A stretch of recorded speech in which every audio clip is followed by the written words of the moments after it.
Mary Ann Moran, and I am the director of the Lackawanna Historical Society.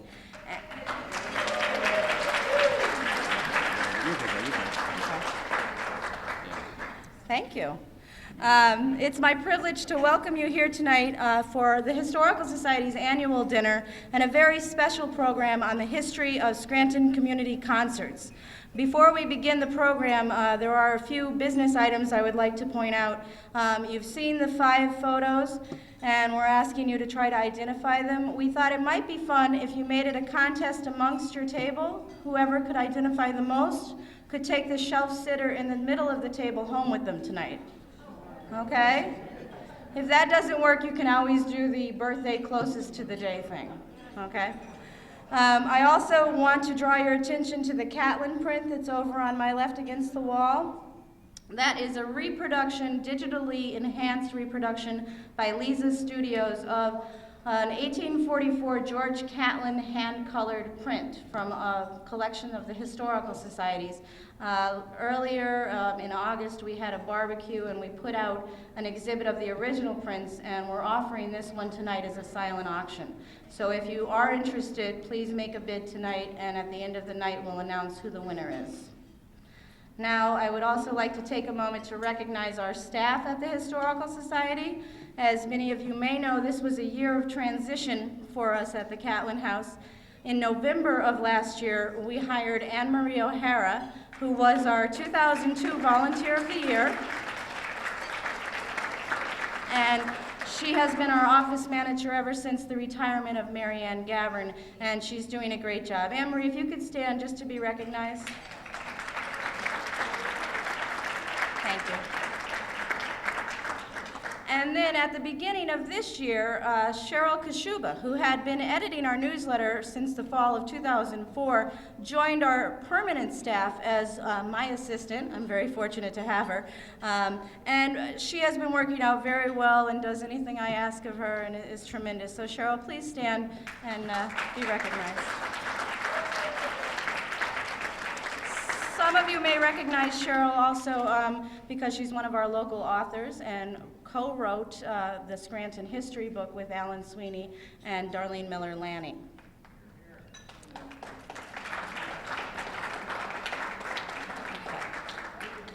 I would also like to recognize the trustees of the Lackawanna Historical Society who are here tonight. It is because of their great work and dedication that the Lackawanna Historical Society continues to remain an important part in our community. We play an active role not only in documenting our history, but promoting an interest in continuing to document our history and heritage. And it's the great work of our trustees that make this possible and make my job a pleasure. So when I call your name, please stand just so people can see your face and know that you do good things for the Lackawanna Historical Society. Ellie Axford.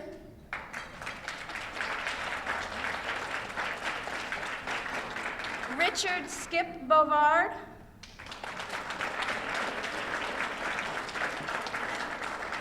Lori Cadden, or Captain, as my nephew likes to say, Foley. Douglas Forer. At the pool table. Donald Fredrickson. Michael Gilmartin. Kathy Keating. Richard Leonori. Mary Jane Memelo. Arlene Devereaux O'Hara. And Elaine Shepard. And new to our board this year is William Conlock. Of course, our board president is no stranger to anyone in this room, I'm sure, and I'm going to ask him to come up and say a few words and also present this year's Volunteer of the Year, Alan Sweeney.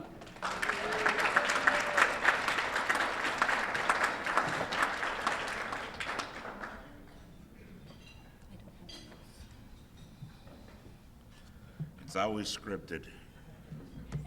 And when I started this job many years ago, I didn't need glasses. I still don't. But thank you very much, Mary Ann. As president of the Lackawanna Historical Society, I wish you all welcome. Thank you very much for coming. Especially our members, our trustees, and our friends from the community concerts. We're happy that you're all here this evening. Our mission at the Lackawanna Historical Society is very simple: to collect, preserve, interpret the artifacts, archives, bibliographic materials of the social, cultural, and economic history of Lackawanna County.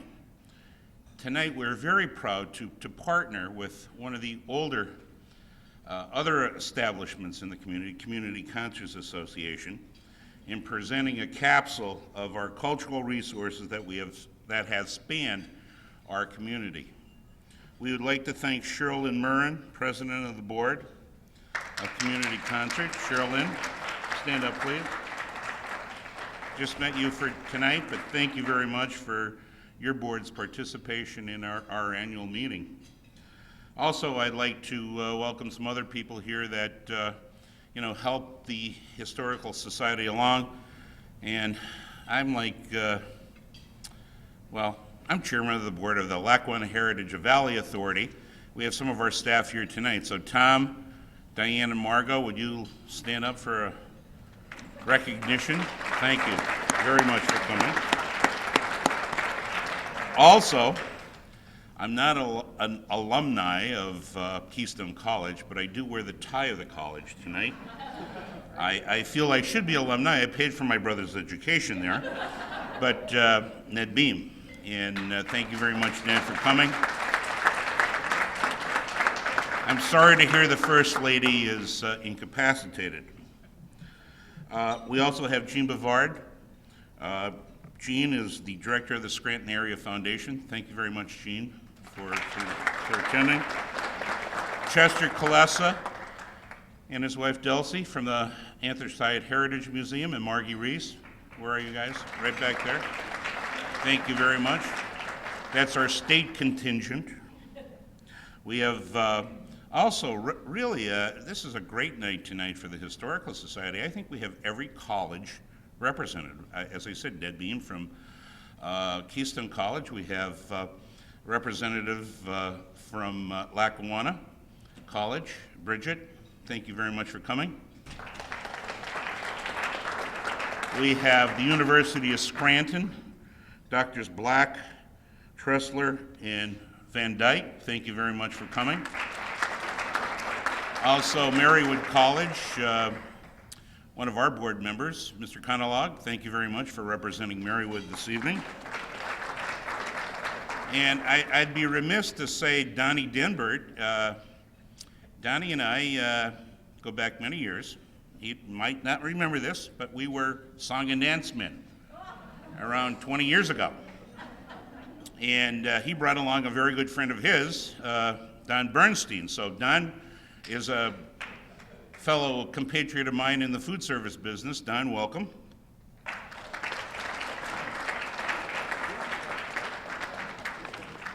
At this time, it's my pleasure to introduce the Society's Volunteer of the Year. But before doing so, I'd like to acknowledge all our volunteers that are here this evening who put in countless hours, and it's over 2,100 hours of volunteerism at the Lackawanna Historical Society. So all our volunteers, please stand up for a round of applause.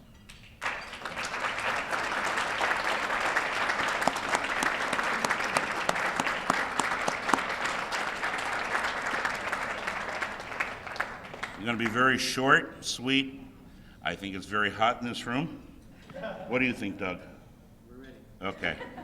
But before I announce the Volunteer of the Year, I have to say this. A big surprise to the Lackawanna Historical Society this year was the engagement of Marianne Moran and her Bobby. So Marianne, Bob, stand up. Where's Bob?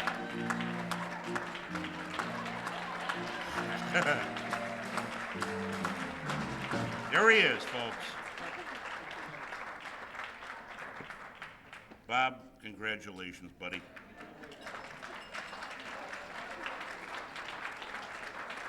The best catch in Lackawanna County.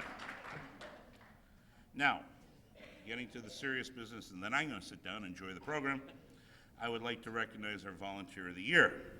This year's recipient first came to the Society as a researcher tracing local family histories.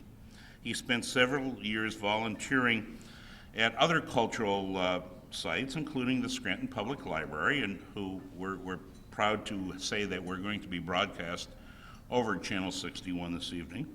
Then last year he began working as a volunteer at the Catlin House. His main work is to answer the many letters that we receive on a daily basis from people throughout the United States and foreign countries. As a Scranton native and retired school teacher, his work is always very thorough. He spends several hours doing his research, working in the Society's library, and often takes his research to the different college libraries that are around our campus. This individual, his effort exhausts all possible sources for responding to anyone that offers a letter to us for some research. Our staff has become quite fond of this individual or volunteer, and he is affectionately known at the Historical Society or at the Catlin House as Uncle Bob.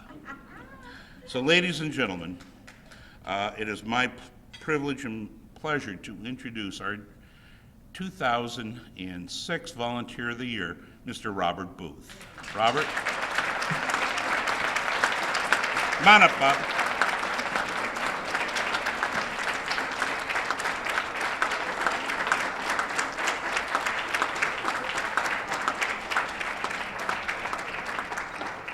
On behalf of the Lackawanna Historical Society, Robert Booth, we bestow upon you our gift of gratitude. Thank you very much. Thank you. So Robert Booth. Well, thank you very much, and that's all I have to say. I'm going to sit down and enjoy the program.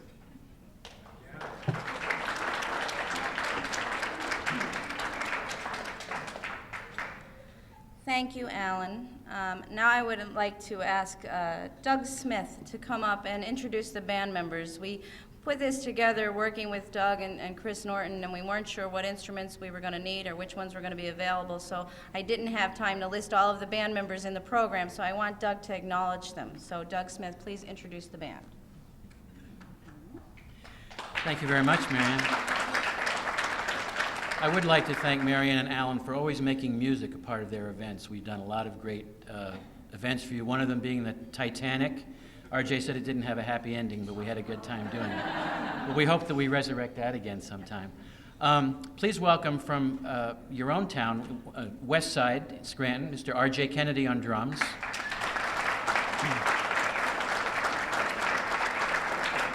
And we would like to invite you. We play. RJ plays with me every Saturday evening up at Skytop Lodge in the Poconos, which is on the Historic Register, built in 1928. It's a perfect match for the interests of a lot of the people in this room, and it is open to the public. We would welcome anyone up to come up and visit us up at Skytop.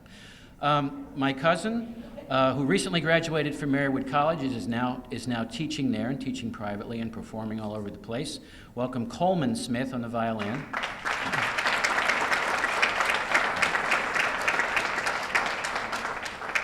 And a very close friend of mine who is living in the Poconos. I guess we've worked for over 30 years together, Jerry, right now. Quite a while. We were for many years at Pocono Gardens and then Mount Airy, so please give a very warm welcome to Mr. Jerry Kozik on the piano.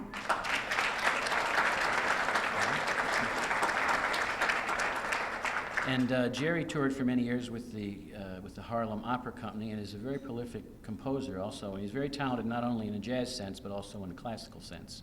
So should we do our little piece now? Okay. I thought this might be appropriate. Jerry wrote a very humorous opera piece about pasta. And we thought with the Italian festival just being over and with the classical theme of community concerts, this might be a good opportunity to kind of open up the entertainment section before we bring up Mr. and Mrs. Norton. So here's Mr. Jerry Kozik with his original composition. I'll let him explain it. Thank you, folks. And once again, welcome, and I'm very happy to spend this evening with you. When I was 20 years old, just a few years ago, I had the great privilege of touring Italy with 6 great singers from Harlem that were members of the Metropolitan Opera. And we went over there and we did a tour of 26 cities, starting Milano for folks down to Naples and over to Sicily for 3 concerts over there. And talk about history. I mean, every opera house we went into was at least about 1,000 years old. I mean, from La Scala to maybe I'm a little over, but at least 500 to 600 years old. There were a lot of old opera houses, and I used to play on stages with a big 9-foot piano where the stage would be tilted down like this, and I was wondering how the piano would stay on the stage. Well, they used to do that in the old days before amplification so that people could stand down low and the projection of the voice would go in the back. But it was such, I don't know how many folks have been to Italy out there. How many folks have been to Italy? All right, then you'll know what I'm talking about. As you tour Italy from the top down to the bottom, every town and every city and every village has its own taste when it comes to wine and when it comes to pasta, when it comes to sauce.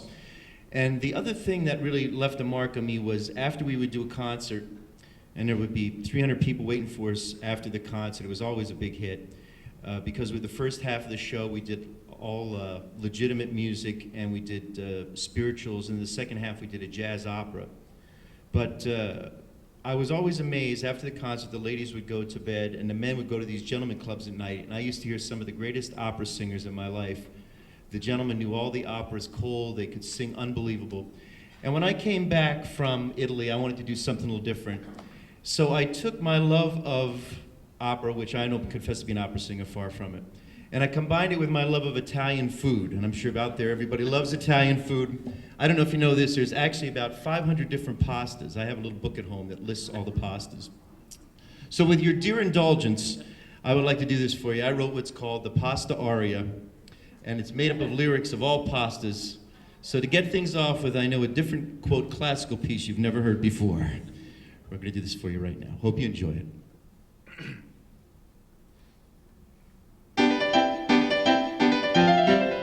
Oh pasta, oh how I love thee, amore from A to Z. Alpini, amorini, arancini, bucatini, capoletti, capellini, capelle, de prete, di Natali, di Taldini, Elena elettrici regate, farfallini, farfallini, farfalloni, favaretti, fettuccelli, fettuccini, amore from A to Z. I melinocchi, non c'ete disiti, gazontite, lancette, lasagna, linguini, lumacini, macaroni.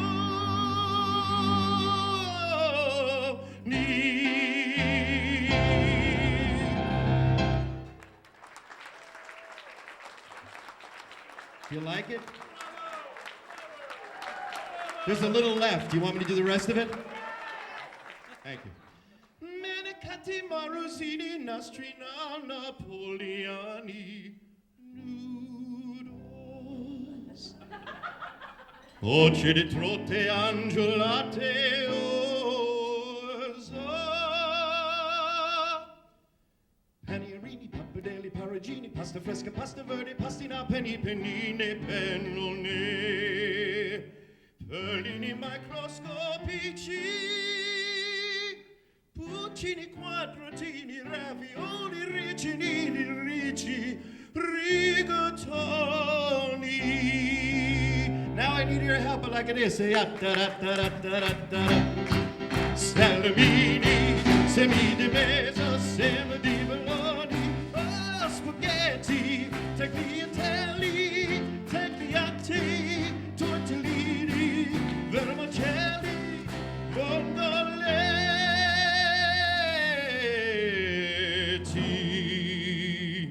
Oh pasta,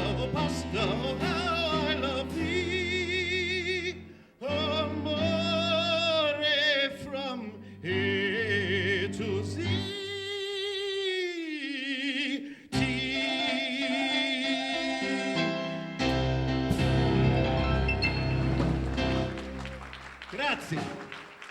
Thank you, folks.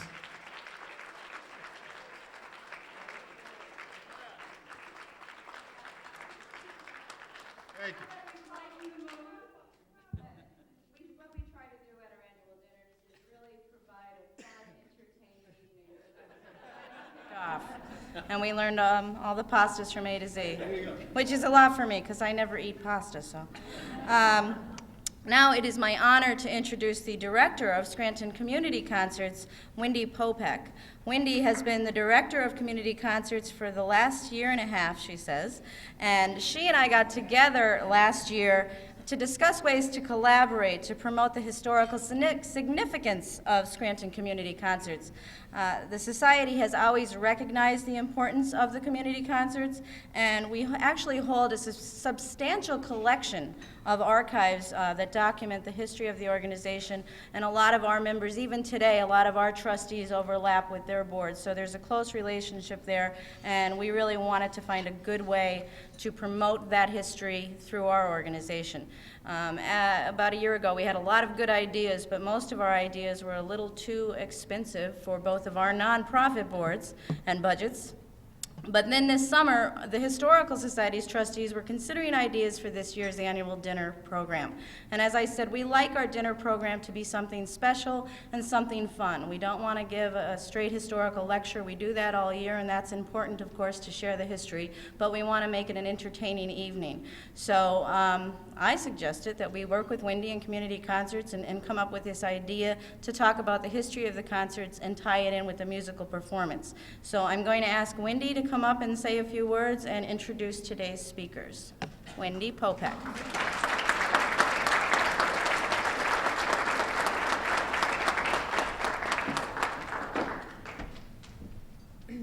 Well, thank you very much. It's difficult to follow an opera about noodles, but I will do my best. I will be short and sweet, as I naturally am. We would like to thank the Historical Society for choosing us. We are so pleased and honored to be here. As Marianne said, we have a very important story to tell. I think there are a lot of people in our area who don't know the impressive history of Scranton Community Concerts. I myself didn't know the wealth of performers that we have hosted since 1928 until I started working for the association. So we have been blessed to have wonderful board members who are here tonight. I would like you all to stand. I didn't know exactly who was coming, so I didn't write everyone's name down, but if the board members of Community Concerts could please stand and be recognized for your wonderful work that you do all year round.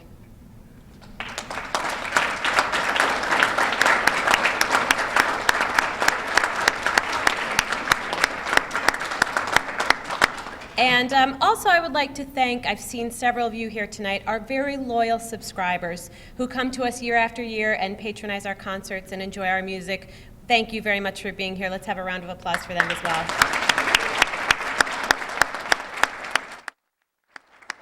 And I think it's so wonderful that you've honored your Volunteer of the Year this year. Congratulations. And we have wonderful volunteers on our board, including Mr. Chris Norton, who will be our speaker this evening. Chris and his wife, Barbara, have graciously agreed to do this history so that you wouldn't be bored looking at me. And they're very, very smart people, and they know a lot about the history of community concerts and have done a lot of hard work researching it. So without further ado, I'd like to welcome Chris and Barbara Norton.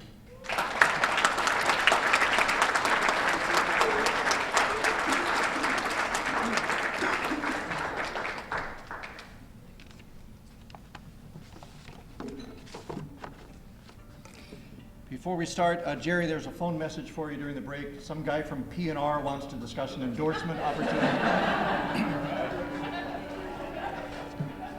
Mary Ann said something special and something fun. Are we up for that? I guess. Okay. We need to take you back to tell the history of Scranton Community Concerts to 1927 and 1928, the Roaring Twenties. Prohibition.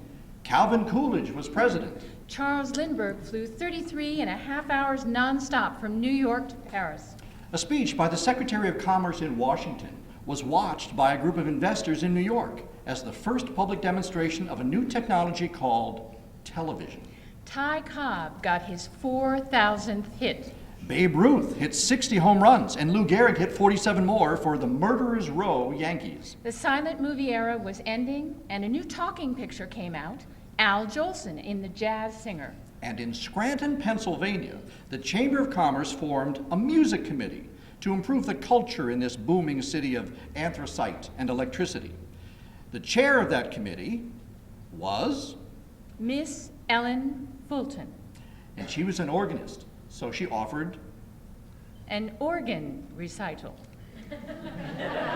And Frank J. David, was organist at St. Peter's Cathedral, and he played another organ recital. And the newspaper notice for a concert at the Century Club promised, Mrs. Cadwallader Evans will play 2 groups of piano solos. Mrs. Harold Scragg will sing some charming folk songs. Program notes in French and English. And in February of 1928, a gentleman named Sigmund Spaeth visited Scranton, bringing an idea from his company, Columbia Artist Management of New York. If Scranton and many other cities each formed a committee to affiliate with his proposed Scranton Community Concert Service, each city could select from some 200 performers to present a series of concerts.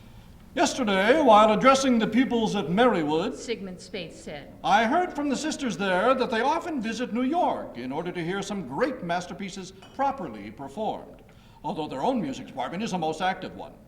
It would seem a pity that such enthusiastic students of music should not have the opportunity of hearing great concerts at their very door.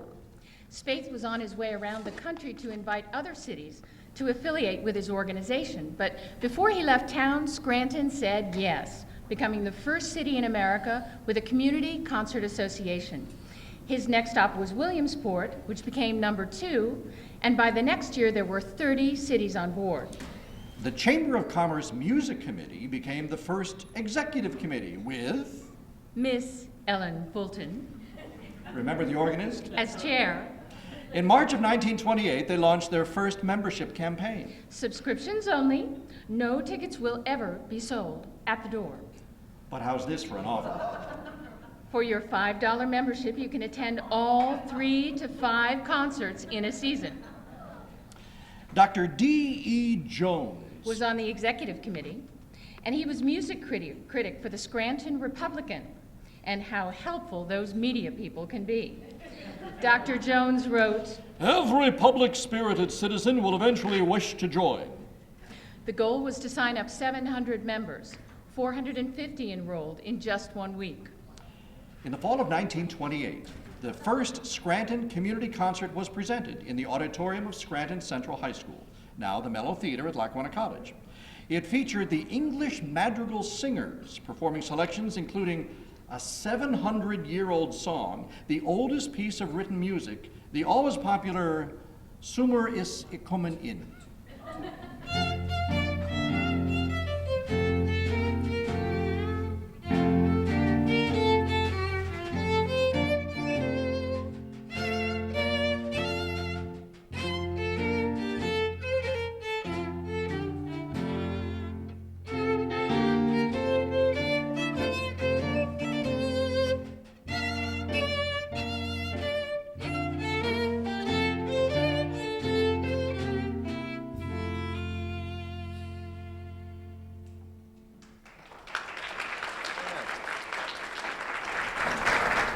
English singers of London thrill many in first concerts. The headline said. Display quaint humor, delightful motets, madrigals beautifully rendered by artists.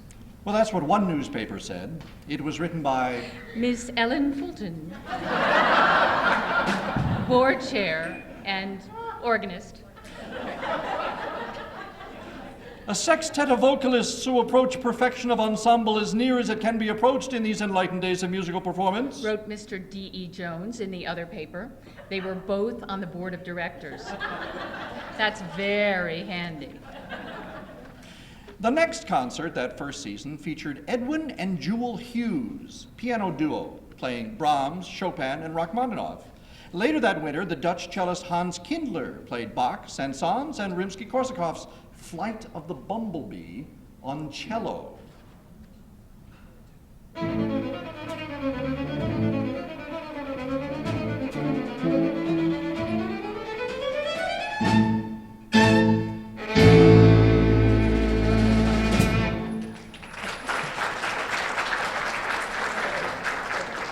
regular Florian Zabak there, isn't it? And in the spring, the biggest crowd so far turned out to hear Metropolitan Opera soprano Mary Lewis.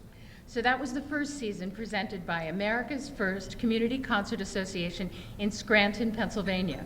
The English madrigal singers, Edwin and Jewel Hughes piano, Hans Kindler cello, and Mary Lewis soprano. Bigger names were soon to follow, and the organization grew and grew. In the 6 years, the number of subscribers had more than doubled to 960.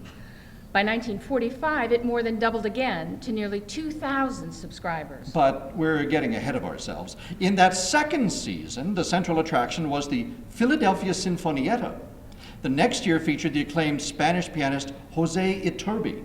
They called him the Firebird of Spain, the migratory maestro, the virile virtuoso. In 1931, the London String Quartet played in Scranton. And in 1932, the singing movie star Nelson Eddy performed here, singing everything from No More Philandering from Mozart's Marriage of Figaro to What Shall We Do with a Drunken Sailor and Home on the Range.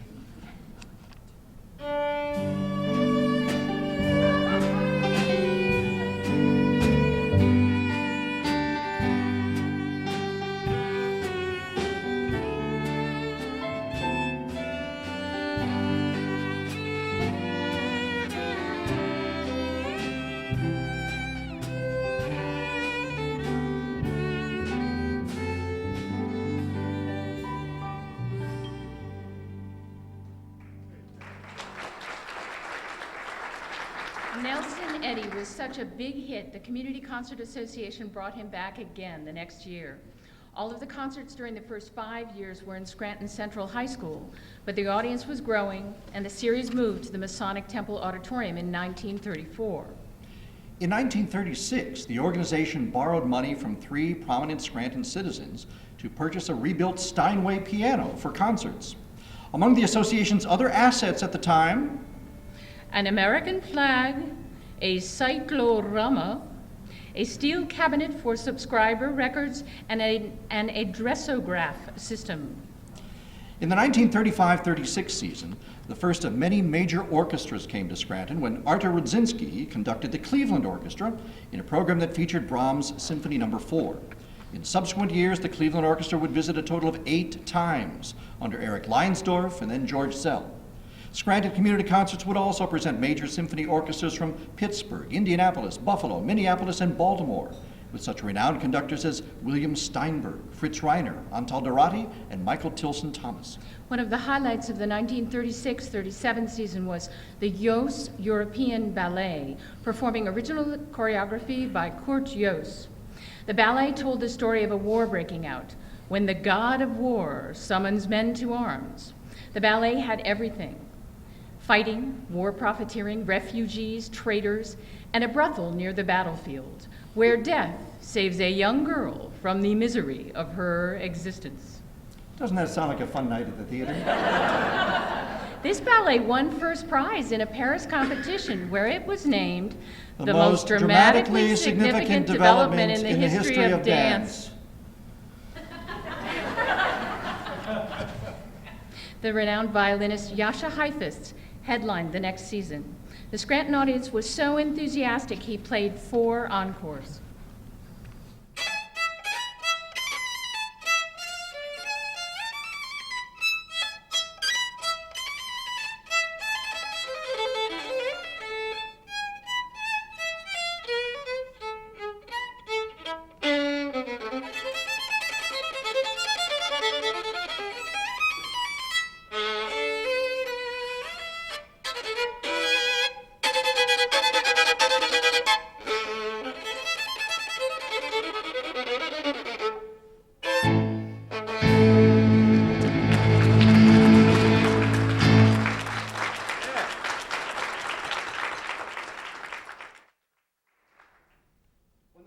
Philharmonic performed Beethoven's 7th Symphony, it had the distinction of being the largest audience ever for a community concert show in the Masonic Temple.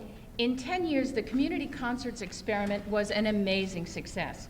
From an original membership of 450, In 1938, there were 1,860 subscribers and a waiting list of 300. But the board did have some problems.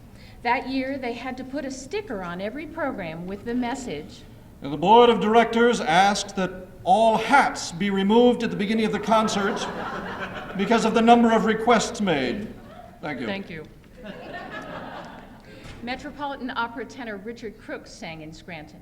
Those who had never heard him in an opera might have known him as the star of the Firestone Hour on the radio.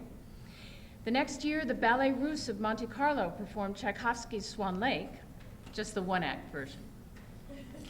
The 1941 season was a big one. Pianist Vladimir Horowitz.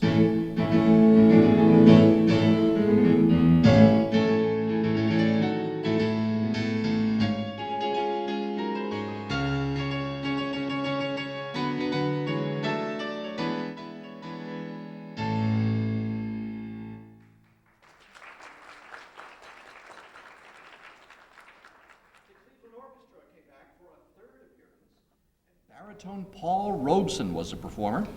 The audience loved him. He sang 2 encores, It Ain't Necessarily So, and the one everyone was waiting for, You and me, we sweat and strain, bodies all aching and racked with pain. Tote that barge, lift that bale, you get a little drunk and you land in jail.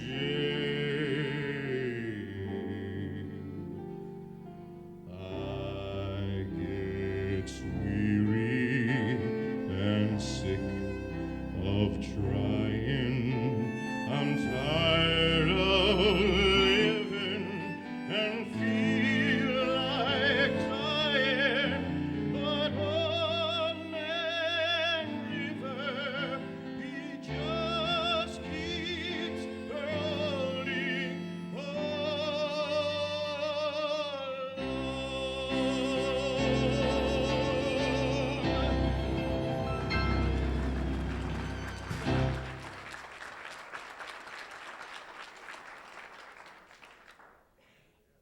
And in 1942, the Cleveland Orchestra concert was a memorable one. Seems they had played the previous night in Hartford, and the railway car containing their instruments made a wrong turn at New Haven. The musicians all got to New York without their instruments, which didn't make it to Scranton until 9 p.m. concert night. Here's what the newspaper said. During the wait, the audience was entertained by Miss Alice Shalafoo, solo harpist for the orchestra. She played 4 numbers. Once the orchestra arrived with instruments, they played Debussy's La Mer and Rimsky-Korsakov's Scheherazade, which the audience heartily applauded and bestowed its benediction. In its first 15 years in business, Scranton Community Concerts presented 65 concerts. So if you subscribed right from the beginning, you could have seen 65 concerts for your total cost of $75, an average of $1.16 per show. In those days, the average soloist was paid $1,000 to $1,500. A full orchestra might cost $3,000. Vocalist Lily Pons sang in Scranton, and because the concert took place shortly before her birthday, her husband attended. You may have heard of him. His name was Andrei Kostelanets. The newspaper got a good quote from him. Scranton should be one of the country's music centers. I have heard of your fine efforts in choral music. Your city is filled with talented amateurs. That's one of the great cogs in the machinery toward making the whole of America musical. And if you were at the Lily Pons show, you didn't get home early. This was wartime, remember? And the paper reports that a blackout alarm sounded directly at the close of the concert, kept the audience moored for another half an hour. And we can't forget one of the more unusual acts of that 1943-44 season, or any community concert season. Larry Adler played harmonica. Paul Draper was a tap dancer. Their performance for Scranton Community Concerts included some solo harmonica music, some tap dancing, and then some tap dancing to harmonica music. Mozart, Bach, Handel, Schumann, and Gershwin's Rhapsody in Blue on harmonica with tap dancing.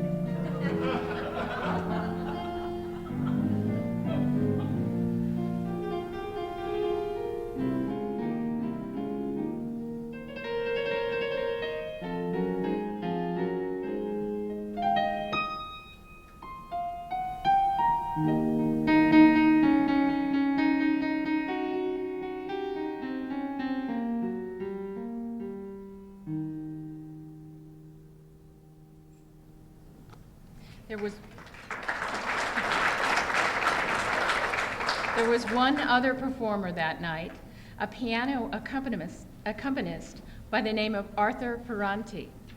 Who later found another partner. Two virtuosos highlighted the 1944-45 season, violinist Yehudi Menuhin and pianist Artur Rubinstein, described in the newspaper as the high-voltage Polish pianist who once shattered the Duke of Windsor's Victoria piano. The Cleveland Orchestra was back again, and the concert started late again. The next year, vocalist Marian Anderson dazzled the audience with moving spirituals. By 1945, the community concerts membership was 1,944. That was 122 over the Masonic Temple capacity. They had to put folding chairs in the aisles until the fire laws prohibited such big crowds.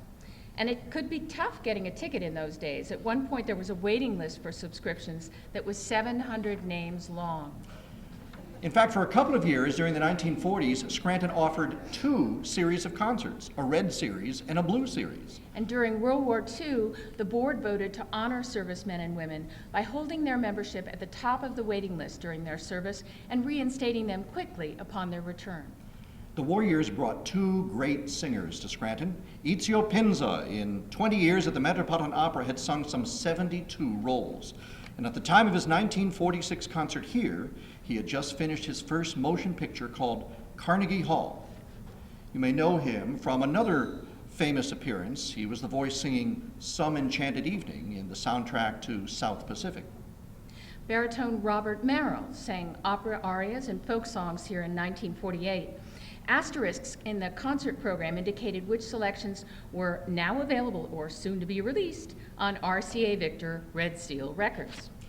Over the next few years, Scranton Community Concerts brought in tenor Jussi Björling, Pianist Rudolf Serkin, whom the New York Herald Tribune called the greatest living pianist. tenor Richard Tucker, The Mozart Trio. the Robert Joffrey Theater Ballet, And who could forget the Bambi Lynn and Rod Alexander Dance Jubilee? They had danced on Broadway, in movies, in nightclubs, and on the Ed Sullivan and Steve Allen TV shows. Their company of 16 presented a revue called Minstrel Day to Swingtown. In 1954, the Community Concert Association polled its members, asking, what kinds of concerts do you prefer? The top vote getters were A full orchestra, a male vocalist, piano, and chorus. String quartet and female vocalists were further down the list of results. and near the bottom of the list, Duo piano, 4 pianos, presumably twice as bad as duo piano. And at the very bottom of the list, out of 679 responses, only 2 members expressed interest in A harp concert. Ernest and Miles Mawney played in Scranton in 1958. They were twins playing twin pianos. Apparently someone forgot the audience poll that ranked duo piano pretty low. Harold Mundy wrote in the Tribune, The artists were very generous in responding to enthusiastic applause from the audience.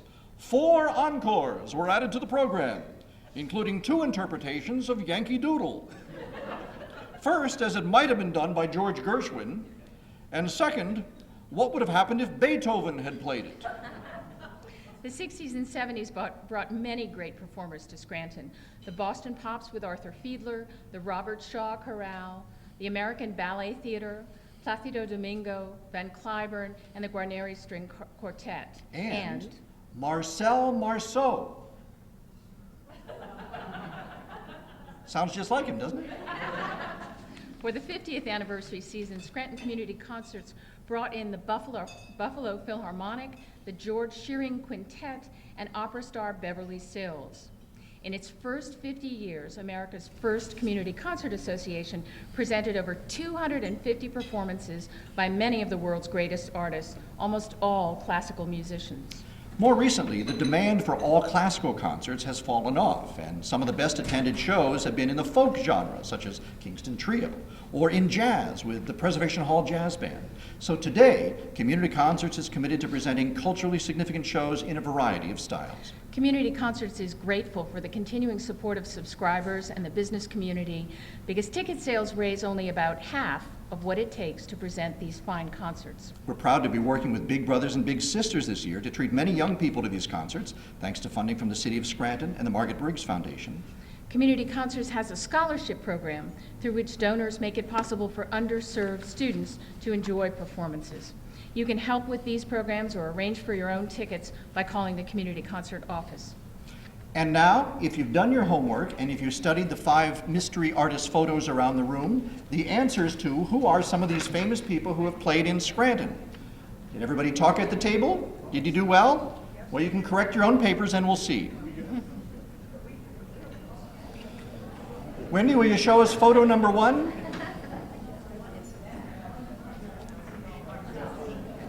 Photo number 1, everybody know? He shocked the Soviets during the Cold War by winning the first international Tchaikovsky piano competition. His recording of Tchaikovsky's Piano Concerto No. 1 was the best-selling classical album in the world for more than a decade. And now the Van Cliburn International Competition is among the most prestigious in the world. He was here in 1971. Photo number 2. Oh, that was easy. The world's greatest mime, Marcel Marceau. He was here in 1971. Number 3.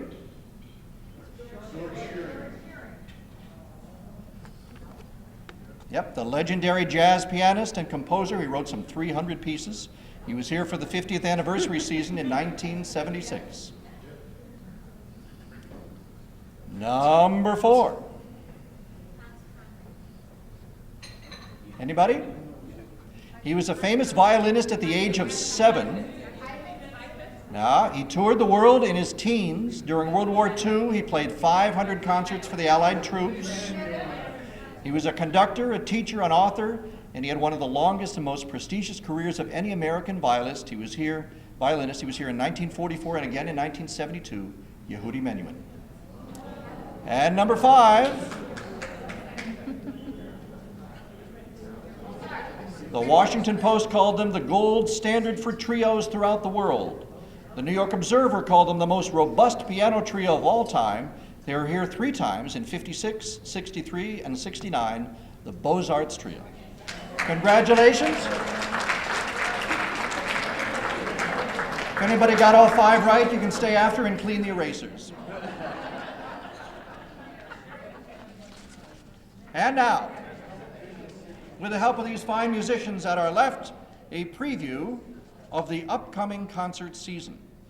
Just a week from Saturday, September 16th, dozens of the region's finest musicians join forces for the Mozart 250 celebration concert. The glorious voices of the Robert Dale Chorale, The a cappella artistry of the Lyric Consort, the delightful Williamsport Symphony chamber players, violinist Sophie Till, pianist Ron Stavinsky, soprano Heather Petrozelli, and opera scenes by the colorfully costumed ensemble Mostly Opera. possibly some songs about pasta, and a rousing tribute to one of the greatest composers in history, the Mozart 250 celebration concert.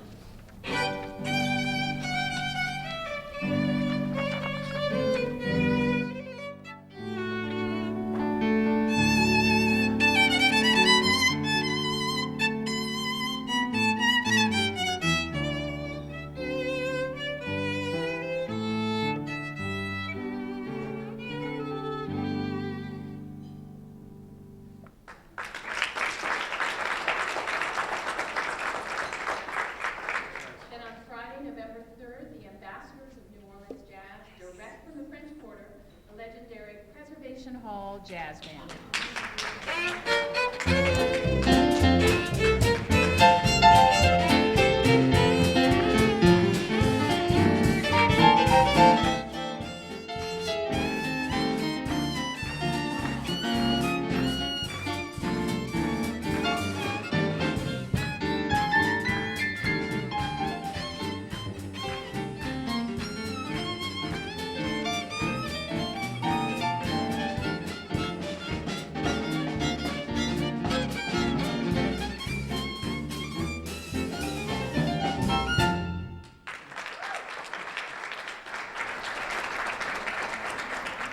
And on Saturday, March 3rd, the resident company from the Kimmel Center, known for excellent performance of Baroque, classical, and contemporary works, the Chamber Orchestra of Philadelphia, conducted by Ignat Solzhenitsyn.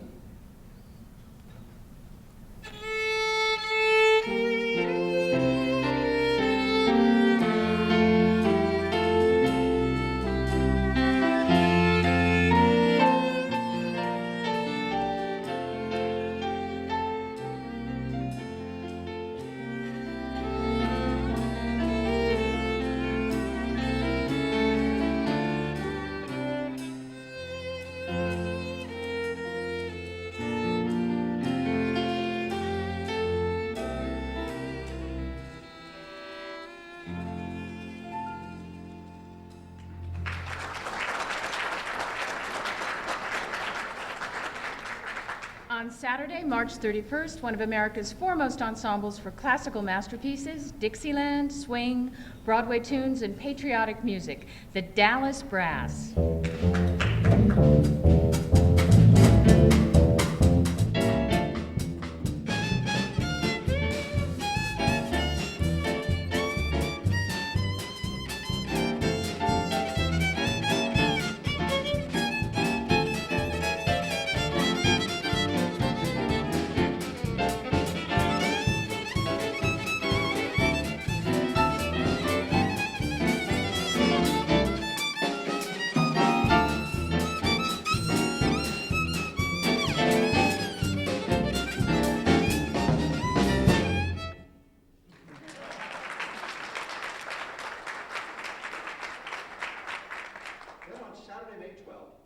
Energetic young men whose college hobby, a cappella singing, turned into a contemporary national phenomenon, rockapella. They just performed in August with the Boston Pops at the Mountain Laurel Center, and on May 12th, they're the headliner at the Mello Theater, where all of this season's Scranton community concerts will be held. Special thanks to Doug Smith, Coleman Smith, and for the musical illustrations tonight as we celebrate the history of this organization. R.J. Kennedy and Jerry Kozik, thank you all from Lexington Entertainment.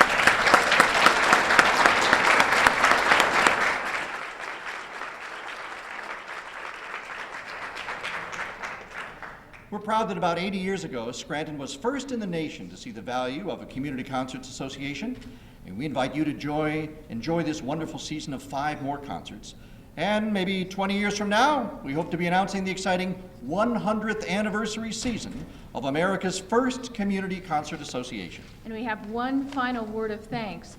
The background information for tonight's program notes was taken from the historical records of the Community Concert Association, records that were meticulously maintained over the course of many years by the late Charlotte Van Dusen, and subsequently preserved for our community by the Lackawanna Historical Society. So please join us in thanking them for their work.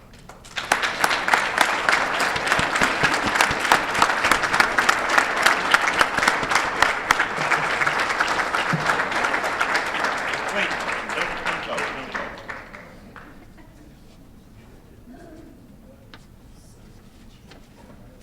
Not gonna sing, right? No. Some enchanted evening, I can't find their gifts, but we have one box here. I don't know where the other one is, but we thank the Norton family, Barbara and Chris, for a superb job in giving our cultural history through the Community Concerts Association. Thank you very much.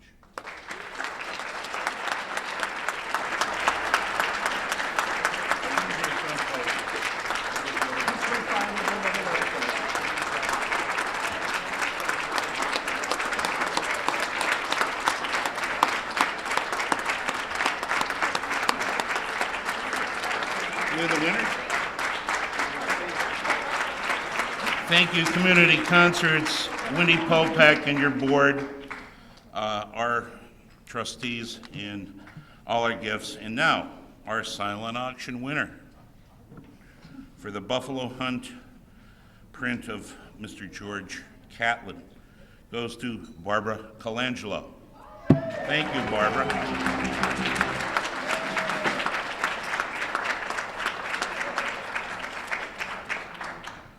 thank you very much, everyone, for attending this evening's annual dinner. Wendy, thank you. Cheryl, your presidency at the Community Concerts Association, to the Nortons. And Chris, you know, when Chris was doing the research of this, I'm just going to be very brief. He was in our dining room at the Catlin House going through Charlotte's collection of paraphernalia from the community concerts. And every once in a while we would hear Chris laughing. And I would say to Marianne, I wonder if he's okay, you know, should we go in to see? Because there were some great stories that, you know, that was written in both, not only the Scranton Times, but the Scranton Republican. And we're great for you to share those tonight. I have one anecdote for this evening. I went to Blakely High School. I was in the band. I was a band geek. And our band director said to the whole marching band, I have 2 season tickets to community concerts. Who would like them? And I'm going back to the early 60s, and as I said, I was a band geek, so I raised my hand, and this other girl played clarinet. She raised her hand. Her name is Patricia Kostick. And Pat was a year older than me. She was a senior, I was a junior. And she was the driver then to go to the 4 concerts that community concert had. And really, I can't begin to thank Lucille McCain, my music director, for forking over these 2 tickets, because I, 4 years later, gave up the trumpet, but Pat Kostick now plays first chair for the Chicago Symphony Orchestra, and I sell French fries for a living. Yeah, okay. But there again, thank you very much, everyone, for coming. I hope you enjoyed it. Thanks again.